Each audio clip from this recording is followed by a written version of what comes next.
اس پوری کائنات میں حضرت فاطمۃ الزہرا سلام اللہ علیہا ہی وہ ہستی ہیں کہ جن کی زندگی میں ہمیں یہ لقب نظر آتا ہے کہ آپ کے بابا رسول خدا صلی اللہ علیہ وآلہ وسلم ارشاد فرماتے ہوئے نظر آتے ہیں کہ یا بنیا انت ام ابی،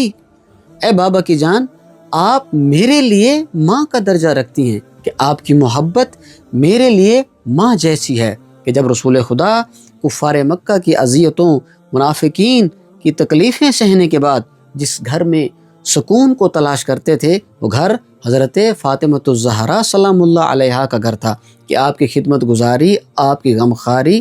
آپ کی تیمارداری ایسے تھی کہ جس طرح ایک ماں اپنے بچوں کا خیال رکھتی ہے، ایک ماں اپنے بچوں کی حفاظت کرتی ہے۔ تو یہ ایک روح تھی جو دوسری روح سے جڑی ہوئی تھی، یہ محبت کی ایک بے مثال داستان تھی کہ آپ ام ابیہا کا لقب دیتے ہوئے نظر آتے ہیں۔ اور بی بی کی سیرت میں ہمیں یہ چیز نظر آتی ہے کہ والدین کے لیے اولاد کی فرما برداری یہ نہیں کہ فقط محبت کریں، بلکہ